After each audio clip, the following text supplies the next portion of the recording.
bolam, kelinga ham shu inkubatordan olib ber, bekor o'tirmay jo'ja sotib daromad qiladi. Assalomu alaykum hurmatli kuzatuvchilar. Bugungi videoyimizda so'raganlar uchun inkubatorlarni qisqacha ko'rsatib o'tamiz. Mana inkubator ochirishga qiziqib yurganlar bo'lsa, sentyabr oyidan boshlab bemalol jo'jalarni ochirib, o'z parranda biznesingizni yo'lga qo'yib olsangiz bo'ladi. Hozir mana ko'p yillik tajribaga ega Saidjamol aka bu inkubatorlar haqida ma'lumotlarni aytib o'tadi va bu inkubatorlarni O'zbekiston bo'ylab bemalol dastavka qilib beradi. Asosan bu yerda 70 talik hamda 120 talik inkubatorlarni zakazga yasab berar ekan. Assalomu alaykum. Assalomu alaykum. Aka hormang. Charchamayapsizmi? Sog'ligingiz yaxshimi? Assalomu alaykum. Aziz yurtdoshlar. Bir qator ma'lumotlarni tanishtirib berasiz aka. Xo'p, bu inkubatorlarimiz asosan mana 120 talik, 70 talik. Buni hajmi, ko'rinishi bir xilda bo'ladi. Buni ichidagi latogida farqi bo'ladi. Shuni hisobiga mana 70 talik, 120 talik bo'ladi. Hisobda hozir 120 talik bo'ladi. Tayyor holatda, sotuvga ham tayyor holatda bu. Aka, bular qanaqa? Avtomatmi, pul avtomatmi? Bu avtomat. Hech qanaqa bosh qotirilmaydi. Hamma yo'qimiz o'zimiz nastroyka qilamiz. Olgan odamni ishi faqatgina suv quyadi. Bo'ldi, boshqa hech narsa qilmaydi. Ichkariga tegmaydi. O'zi avtomatik ochadi. Nimani tuxumlarini ochirsa bo'ladi? Xo'p, hozirda bedanani ochirishyapti. Tovuq, o'rdak, chug'oz, induk. Asosan shularni ochirishyapti. Ularda ochirish texnikasi bir xil bo'ladimi yo har xil bo'ladimi? Ozgina farq qilishi mumkin gradusida. Ularni biz o'zimiz o'rgatamiz. 20 kun, 25 kun o'zimiz o'rgatamiz. Qanday ochirishlarini. Yana eng qiziq savol ko'pchilikga. Aka, ochish foizi qanaqa? Ya'ni batareyasi bormi, yo'qmi? Batareyasi yozgi kunida batareyasi ko'p bo'ladi, havo issiqligi sababli. Havo salqinda 85%, 90% ochib chiqish foizi yaxshi. Tuxumni urug'lanishiga ham bog'liq bo'ladi asosan. Ko'pchilik bizga ham telefon qilib so'rashadi.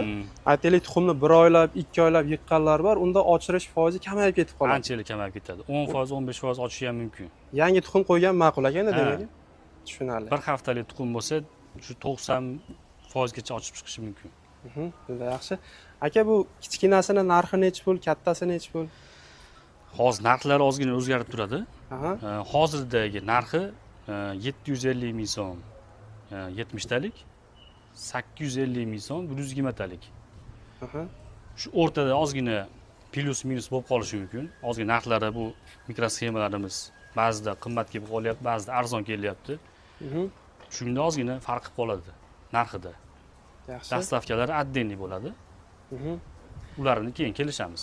O'zbekiston bo'ylab bor dastavka. O'zbekiston bo'ylab dastavkalari bor. Buni ishlash parametri qanaqa? 220 tokka ham ishlaveradimi? 220 tokka ishlaydi, 12 volt akkumulyatorga ham ishlayveradi. Demak, ikki xil holatda. Faqatgina mashinani akkumulyatoriga bo'ladi. Ko'pchilik olyapti, skuterda akkumulyatorni qo'yib, hamma mikrosxemani kuydirib qo'yapti. Skuterda akkumulyator anchalik kuchli bo'ladi. Demak, faqat mashinani akkumulyatoriga qo'ysa bo'ladi. Shunaqa. E'tibor berishlarini tavsiya qilib qolamiz. Aka, buni ishlash ketma-ketligini tushuntirib bersangiz? Xo'p, buni ishlash prinsipi mana. Birinchi o'rinda mana bizning kitobimiz bor.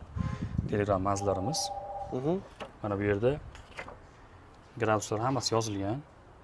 Misol uchun mana bu yerda tovuq, o'rdak, mana bedana yozilgan. Grafika bu yerda. Grafiklar yozilgan. Yana qo'shimcha ma'lumotlar kerak bo'lsa, bizga o'zimizga aloqaga chiqaveradi. Tuxumni qanday teriladi endi aka? Xo'p, mana bu pastdagi latogimizga uchini pastga qilib teriladi, 70 ta sig'adi pastga. Xo'p. Bu tepadagisiga xo'p, bir 30 ta 40 ta sig'adi. Tuxumni katta kichikligiga qarab turib, to'shni biz ayta olmaymiz. Ba'zilari ko'proq sig'yapti, ba'zilari ozroq sig'ib qolyapti. Shuni hisobiga 115-120 ta atrofida tuxum sig'adi. Katta kichikligiga qarab. Katta kichikligiga qarab. Tuxum teriladida mana ichkarida mana latogimiz bor, shunga suv quyiladi mana bu yonboshdan. Mana bu yerni issiq iliq suv quyamizda. Qopqog'ini yopib qo'yamiz. Hech qayerga tegilmaydi. Mana bu kulchatir. Mana minus tomoniga qilib qo'yiladi. motor aylanadi o'zi. 2 soatda bir aylanadi. 19-kuni mana buni 0 tomonga qaytarib qo'yamiz. Mana bunisi imkon qadar tegmaysizlar bunga. O'zimiz buni nastroyka qilamiz. Bunga agar bosadigan bo'lsanglar, gradus o'zgarib ketib qoladi. Chunki iloji bo'lsa tegmaysizlar. Mana bu yerda bizni mikrosxemalarimiz borda. Bu yerda plus minus akkumulyator 12 volt. Bu 220 ish nurimiz. Aytaylik, svet o'chib qoladigan bo'lsa, o'sha 1-2 soat farqi bilan ulab qo'ysa bo'laveradi akkumulyatorga. Akkumulyatorda ulab qo'ysa ham bo'laveradi. O'zi avtomatik o'tadi. Svet yonib qolsa, o'zi avtomatik 220 ga ham o'tadi. Zamikanda bo'lmaydi. Zamikanda bo'lmaydi. Ularni xotirlanmasa. Albatta bu tarafi ham qulaylik ekan. Xo'p, bu yerda 17-kuni o'chiramiz dedingizmi? Buni 19-kuni o'chiramiz. 19-kuni o'chirgandan keyin necha kunda ochib chiqadi o'zi jo'ja? 21 kun, 22 kun, deyarli 18-kundan boshlaydi ochishni. Shu bilan 23-kungacha ochadi. Demak, ochilgan jo'jalar shu yerda qolaveradi. Ha, jo'ja ochib bo'lgandan keyin olasizlar. Masalan, ba'zilar olyapti, bitta jo'ja, ikkita jo'ja ochib chiqqandan keyin jo'jani olamiz deb qopqog'ini ochadi. Ochsa, bu yerda ochilmagan tuxumlar havo namlik qurib, jo'jani o'ldirib qo'yapti. Rivojlanishdan to'xtab qoladi. Rivojdan to'xtab qoladi. Shunga iloji bo'lsa, ochmaysiz qopqog'ini. Ochib bo'ladi jo'jalar. 21-22-kundan jo'jalarni olishni boshlasangiz bo'ladi. O'shanda ochish ehtimoli yuqori bo'ladi. Yuqori bo'ladi, ha. Juda yaxshi. Aytaylik aka, bu 70 talik, 120 talik deyapmiz. Ko'pchilik kichkinasiga ham qiziqadi-da, buni 40 talik bo'lishi mumkin, 50 talikga zakaz berish mumkin. Uni ham yasab berasizlarmi? Xo'p, 40 talik, 30 talik deganga ham tayyorlab beramiz. Faqat narxi bir xil chiqadi.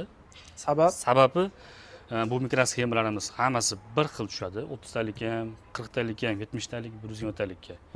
Shuni hisobiga narxi bir xil chiqadi. Ha, demak, undan ko'ra ozgina atrofdan kichayib qoladi. Hech qancha pulni farq qilmaydi. Demak, azizlar, mana akamiz aytib o'tib ketyapti. Agar 40 talikga zakaz bersanglar ham apparatlari, materiallari bir xil ketadi, faqat hajmi sal kichrayib qolishi mumkin. Shuning uchun narxiga ta'sir qilmaydi deyapti. Menimcha, eng yaxshisi shu 70 talikni olib qo'yganingiz ma'qul ekan.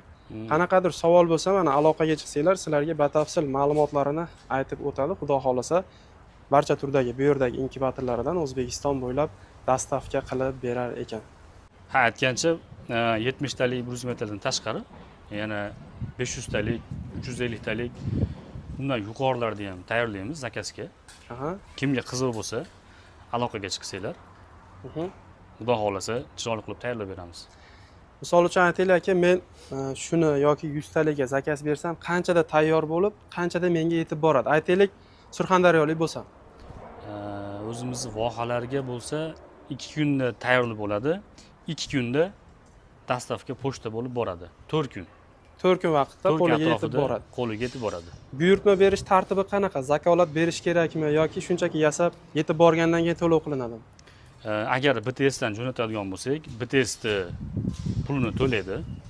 Misol uchun 150 ming so'm, 200 ming yoki 300 ming so'm to'lovini to'laydi-da, olgandan keyin qolganini to'laydi. Yoki taksidan jo'natsak, yoki katta mashinadan jo'natsak, olgandan keyin to'lovini keyin qiladi. Qo'liga olgandan keyin. Demak, aziz kuzatuvchilar, mana qanaqangi inkubatorlar kerak bo'lsa, bemalol akamizga qo'ng'iroq qilsanglar, xudo xolasa, chiroyli narxlarda yasab, yetkazib berishadi. Savollar bo'lsa ham o'zlariga aloqaga chiqaverasizlar. Aka, ma'lumot uchun kattakon rahmat. Alloh ishlaringizga fayz va barakat bersin. Salomat bo'ling aka. Bo'ldi, xo'p. Rahmat. Azizlar, bitta like bosib ketishni unutmanglar. Salomat bo'linglar.